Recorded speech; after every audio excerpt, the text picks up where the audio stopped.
Welcome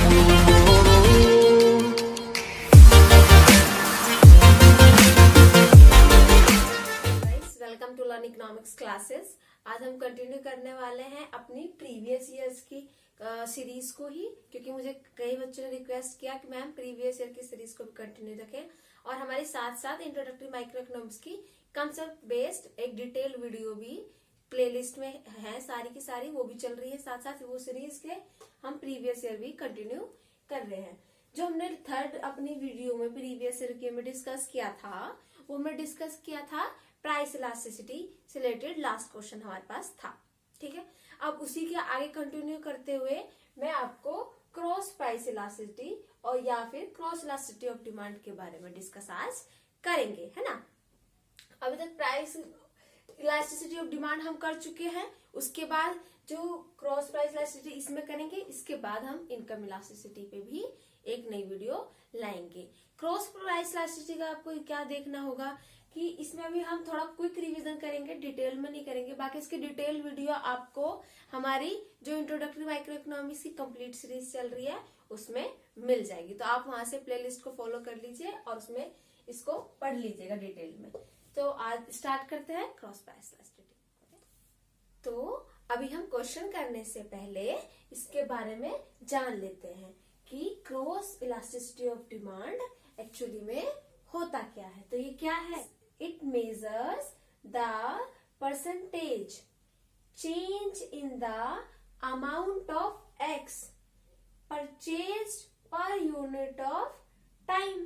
मतलब जो X की कमोडिटी में चेंज आ रहा है, परसेंटेज चेंज आ रहा है, रिजल्टिंग किसके कारण आ रहा है change? From a given percentage change in the price of commodity Y। तो यहाँ पे क्या आना चाहिए? कमोडिटी। ठीक है, तो कमोडिटी Y के प्राइस में चेंज हो रहा है, तो उसके कारण X पे क्या, डिमांड पे क्या फर्क आया, ये कौन बताता है? ये हम निकालते हैं cross price elasticity of demand के थ्रू। अब देखिए, आपने खुद भी एक्सपीरियंस किया होगा, जैसे कि अभी कॉफी 15 रुपीज की मिलती हो आपको और चाय मिल रही है 10 रुपए में, तो आप क्या करेंगे कि चलो भाई चाय पी रहे तो थोड़ी सस्ती पड़ रही है। बट अगर क्या हो कि चाय के प्राइस भी 15 रुपए कर दी जाए और कॉफी भी 15 हो जाए, तो आप क्या देखते हैं कि आपको दोनों चीजें अब सेम प्राइस पे मिल रही हैं, तो आप क्या करेंगे? आप अरे फिर चाय क्यों पिए भाई, कॉफी ही पी लेते हैं, है ना, थोड़ा टेस्ट अच्छा हो जाएगा। तो आप क्या करेंगे? आप चाय से डायरेक्ट कॉफी पे शिफ्ट हो जाएंगे।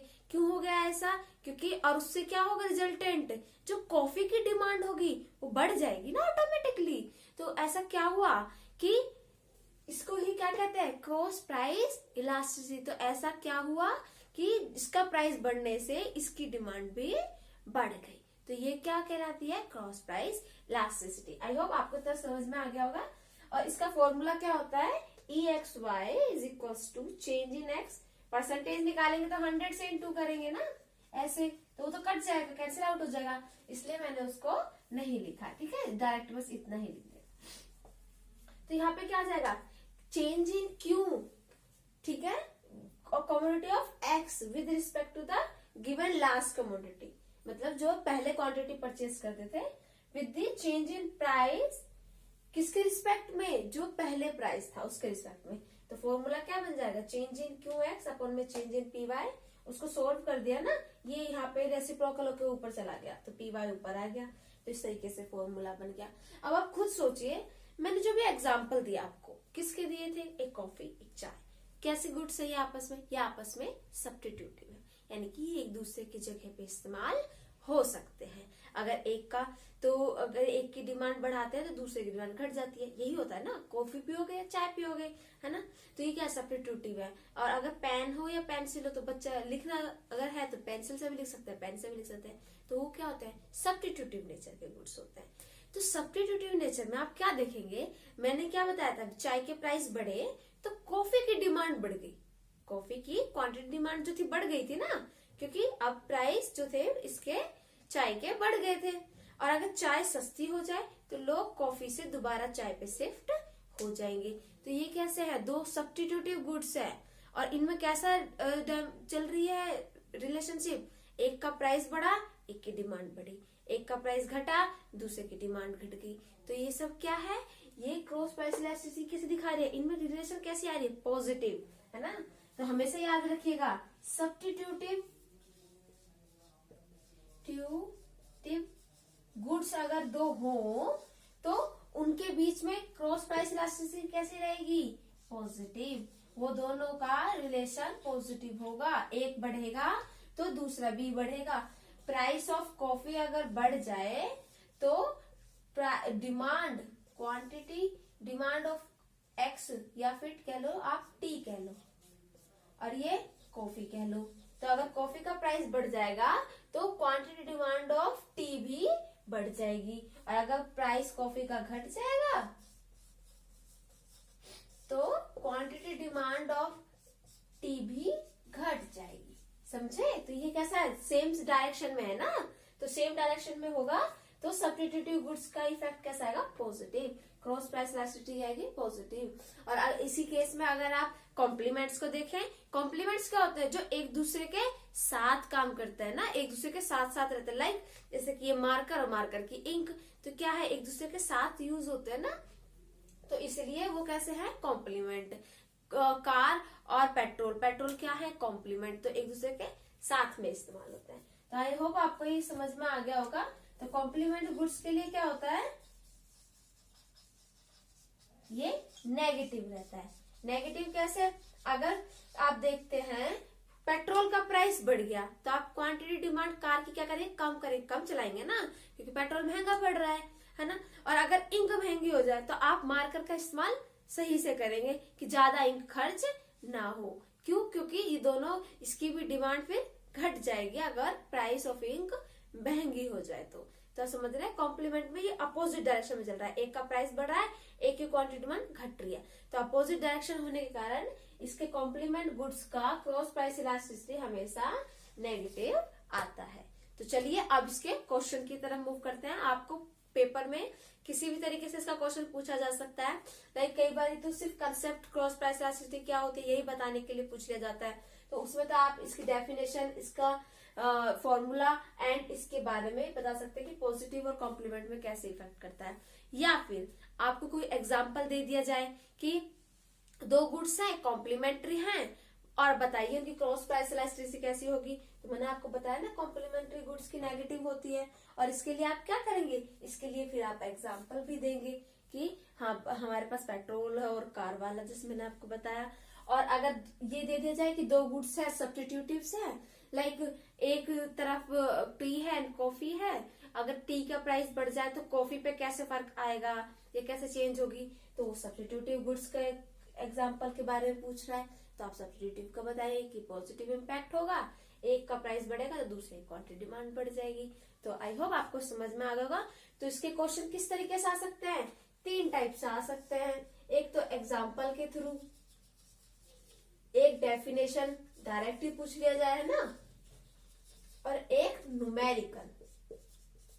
तो अब हम क्या करेंगे, मैंने आपको एग्जाम्पल वाला बता दिया, डेफिनेशन और फॉर्मूला भी बता दिया, और न्यूमेरिकल में अब हम न्यूमेरिकल क्वेश्चन करके बताएंगे। चलिए, तो ये हमारा क्वेश्चन है। क्वेश्चन क्या कह रहा है वो देखते हैं, ठीक है। पहले पूछ रहा है find the cross elasticity of demand between hot dogs x, जिसको एक्स से रिजेंबल किया गया है, एंड हैमबर्गर्स, जिसे वाई से रिजेंबल किया गया है। ओके, समझ आ गया। हमारे पास फॉर्मूला है, हमें आता है, तो हम इसको डिफाइन कर सकते हैं। अब उसके लिए हमें क्या जरूरी है, उसके लिए हमें जरूरी है डाटा का। तो देखो क्वेश्चन में डाटा तुम्हें टेबल फॉर्म में भी दिया जा सकता है और थ्योरेटिकली लिखा भी जा सकता है कि प्राइस इतने से इतना चेंज हुआ है, और उसके बाद डिमांड में क्या फर्क आएगा, या क्रॉस प्राइस इलास्टिसिटी कोएफिशिएंट क्या आएगा वो बताइए।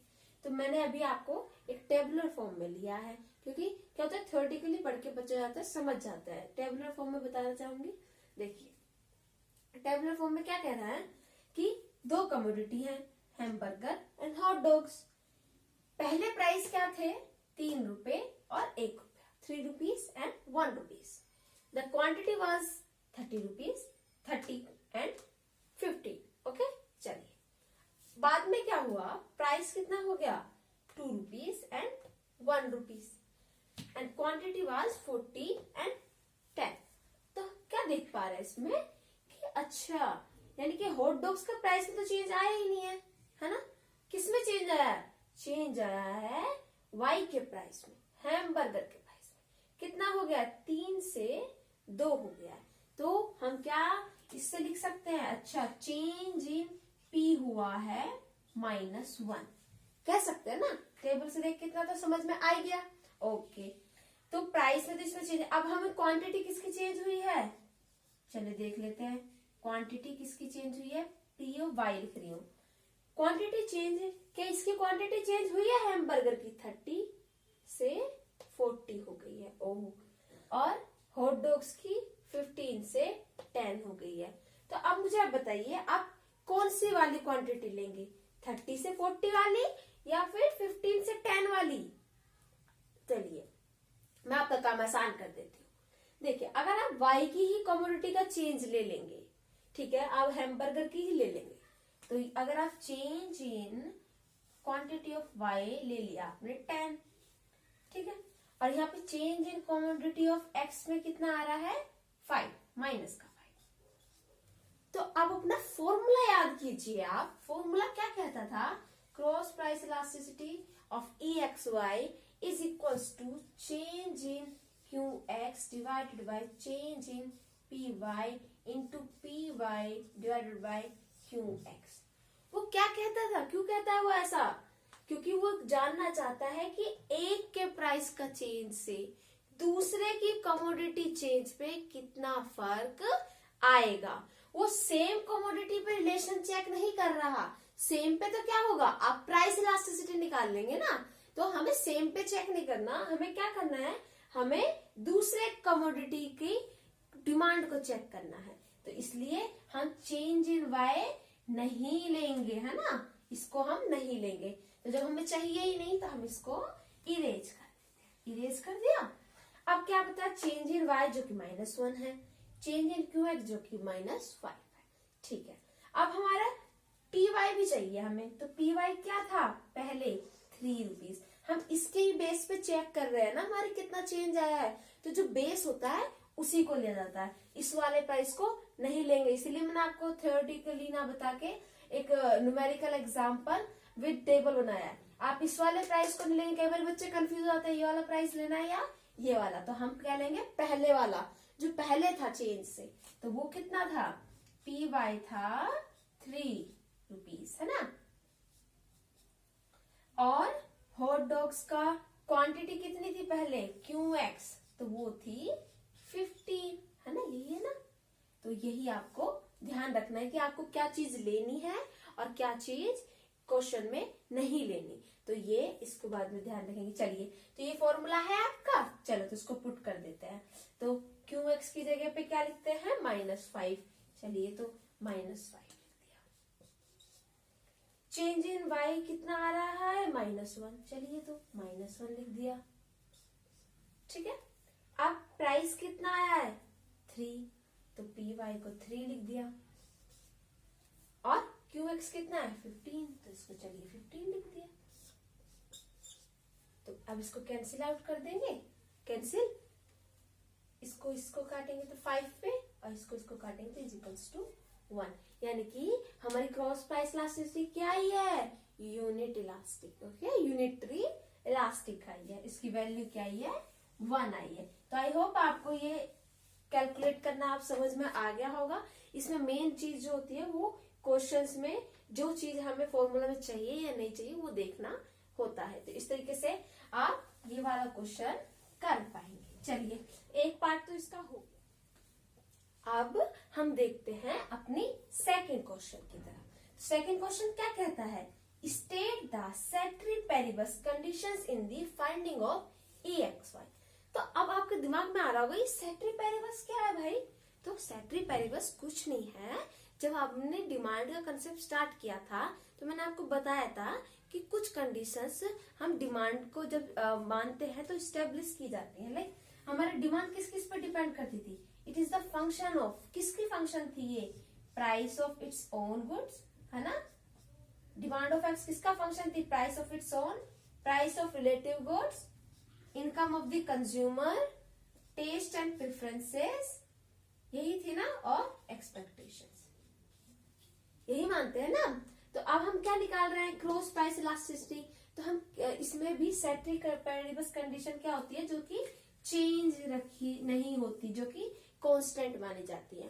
तो जब भी हम कोई इलास्टिसिटी निकालते हैं, प्राइस इलास्टिसिटी निकालते हैं, तो सिर्फ प्राइस इलास्टिसिटी का प्राइस को ही कांस्टेंट रखा जाता है, बाकी सबको इसको प्राइस का ही चेंज देखा जाता है, बाकी सब कांस्टेंट होते हैं। ठीक है। और अब हम क्रॉस इनकम निकालेंगे तो इनकम चेंज होगी, बाकी सब कांस्टेंट होता है।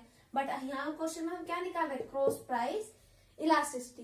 तो इसका मतलब जो हमारी इनकम है कंज्यूमर की, वो कांस्टेंट होगी। Income of consumer constant, sorry, is constant. और क्या होगी, प्राइस, किसका प्राइस चेंज मान रहे हैं हम, प्राइस चेंज मान रहे हैं हम किसका, हैमबर्गर का। तो यानी कि हॉट डॉग्स का price, price of hot dogs, price of good x remains constant, उसका नहीं बदला ना, वन वगैरह बन ही रहा है, तो रिमेन्स कांस्टेंट। और क्या मान रहे हैं हम इससे पहले, बस, और हम मान रहे हैं कि income of the consumer, income तो हो गया, टेस्ट एंड प्रेफरेंसेस, तो taste and preferences are constant, ये भी कांस्टेंट रहेंगे। और क्या होगा, एक्सपेक्टेशंस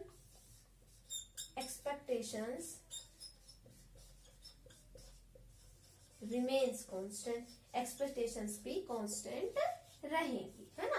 तो इस तरीके से अब हमारा ये क्वेश्चन पूरा होता है। तो अब आपको समझ में आ गया होगा कि क्वेश्चन को कैसे करना है। अब बिल्कुल भी मार्क्स आपको लूज नहीं करने, अच्छे से क्वेश्चन को देख के ही समझ में आ जाना चाहिए कि कहाँ पे क्या क्या लिखना है। तो इसके साथ हम अपनी वीडियो आज यहीं पे खत्म करते हैं। Thank you. एंड हमारी वीडियो अगर अच्छी लगती है तो लाइक कीजिए, सब्सक्राइब कीजिए हमारे चैनल को, और टेलीग्राम पे इसके आपको नोट थ्योरेटिकली मिलते हैं, आप उसे डाउनलोड कर लीजिएगा। और मैंने एक अलग भी ग्रुप बनाया है जिसमें आप मुझसे क्वेश्चन पूछ भी सकते हैं और आपस में डिस्कस भी कर सकते हैं, तो उसे भी ज्वाइन कर लीजिए। और जितना हो इस वीडियो को शेयर कीजिए, क्योंकि जिन लोगों को जरूरत है कम से कम उन तक ये पहुंच जानी चाहिए, ताकि बच्चे पढ़ सकें। Okay, bye bye.